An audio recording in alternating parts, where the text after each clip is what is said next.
I go back and forth between being like, I'm going to boycott all the brands associated with Dylan Mulvaney. I go back and forth between feeling that way and going, you know what? I think they're just trying to piss us off. Like, I think the powers that be just want us constantly either afraid or pissed off. They don't want us happy, thriving, peaceful, calm, enlightened. You know what I mean? Putting things together. Yeah, and I also think that, love Dylan, hate Dylan, however you feel about Dylan. Gotta say, this person, she is pretty damn good at marketing, because my goodness, they are just everywhere. They are everywhere. They are everywhere. I cannot escape Dylan. No one can. This must he's probably like swimming in money. Dough. Like literally Scrooge McDucking right now. Bud Light partners with trans activist Dylan Mulvaney for March Madness. This isn't a parody. Yes, they were announced as this latest spokesperson for Bud Light in a pair of videos that were attacked. Guys, the word attacked is really get thrown around. It's almost like people are equating it with actual violence. The trans activists revealed on Saturday that the beer company sent packs of Bud Light featuring the influencer's face as a way to celebrate the 365 days of girlhood milestone that Mulvaney recently reached. Wow, that went by really fast. I feel like it's been 1,000 days of girlhood for me personally. Happy March Madness. Just found out this had to do with sports and not just saying it's a crazy month. In celebration of the sports thing, Bud Light is giving you the chance to win $15,000. That's not even enough for a fucking fake penis surgery. Share a video with the Easy Carry contest for a chance to win. Good luck, Bud Light partner, Mulvaney wrote on Instagram. Another video featured Mulvaney in a bathtub drinking Bud Light beer as part of the campaign. Why am I getting cross it? I like that this is my targeted ad that I'm getting. Things are really looking up for me. I think I'm making more of the right decisions if this is what's coming up. The announcement was met with backlash, with Twitter users describing the ad campaign as another attempt to push gender propaganda. Conservative commentator John Cardillo wrote, "Who the hell at Bud Light thought it was a good idea to make a grown man who dresses like little girls their new spokesperson? Brands have to stop listening to their woke creative teams to get in touch with their consumer demographics. Might genuinely be the weirdest thing I've ever seen in my life," the Spectator contributing editor Stephen Miller remarked. Townhall.com columnist Derek Hunter joked, "Bud Light, the groomer of beers." Message to conservative families from Bud Light seems to be, "We will encourage and even celebrate the erasure of men and women along with all the values you care about. They've gone totally woke. Will you ever spend your money with them now?" Director Robbie Starbuck tweeted. This isn't a parody. Dylan Mulvaney is now the face of Bud Light. Journalist, they're calling him a journalist. Ian Miles Chong similarly wrote. Conservative radio host Eric Erickson wrote, "Is the Bud Light thing an April Fool's joke? I mean, it is trash beer, but given the constituent demo of Bud Light drinkers, it seems like a terrible marketing thing." And this makes me not want to buy from Kate Spade anymore. I'm just like, all right. Let's just go back to TJ Maxx where it's safe. Just days prior, Mulvaney announced a partnership with Kate Spade. Isn't that funny? Didn't Kate Spade unalive herself? Yeah, she's dead. Celebrating the first day of spring. Kate's probably rolling in her grave right now. Mulvaney gained notoriety after interviewing President Biden on transgender issues in October. During the interview, Biden revealed that he does not believe states should ban gender-affirming health care.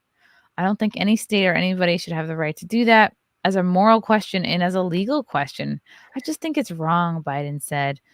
Actress Drew Barrymore also interviewed Mulvaney, which led to the actress kneeling and hugging Mulvaney in solidarity. You know what you can do in solidarity, Drew? You can chop off your tits, because until then, how do we really know you're truly for the cause? You know what? Maybe you should invite Dylan on SimpCast and he can explain himself. You know what? That's a great idea. Let's invite him on. Who knows Dylan? Who has any contacts? Let me see. Do I even follow him on Twitter? You should invite him. Yeah. Do you think he would actually come on? Dylan is only 26.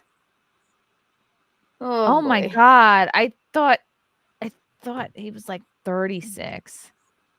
Holy shit. Okay.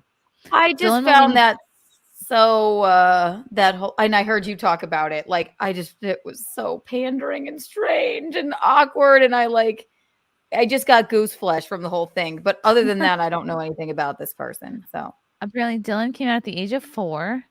Dylan transitioned during the pandemic. Always knew of her identity. She confessed in an interview that she grew up in a very conservative family. When she told her mother at the age of 4 that she was a girl, her mother quickly told her, God does not make mistakes. Dylan was not sure if she had the options or resources to transition. Laverne Cox from Orange is the New Black played a huge role in Dylan's journey. All right, we'll blame Laverne Cox. Befriending ER Fight Master when she saw them at UCB. Oh, wow. Boosted Dylan's confidence when Dylan met ER Fight Master. I've never heard of them. At an improv show at UCB. She was in awe of how confident they were and the I know who I am attitude. Dylan Mulvaney started transitioning during the pandemic. Wow. Okay. that's actually not long. I know. I wasn't a friend. It was like a stage manager at a play. Let me say, she was a friend. We just like trolled her because she was like goofy and like a little nerdy. And she was like the stage manager in a play that we were doing in college.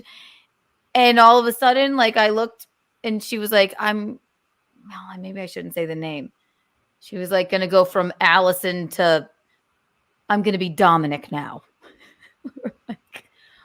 And then she, I say she now because she changed her mind. She was like, I don't think this is for me, but she did the hormones, all that stuff. So like, it is confusing. Okay. I don't know, but how could you, I feel like if you know, you know, right? Right.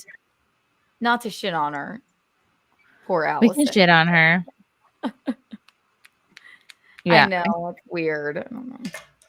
Okay, this is what I wanted to play. It was the Bud Light bathtub video. Da-da-da-da-da-da. Boy, she's in the tub. She's in the tub.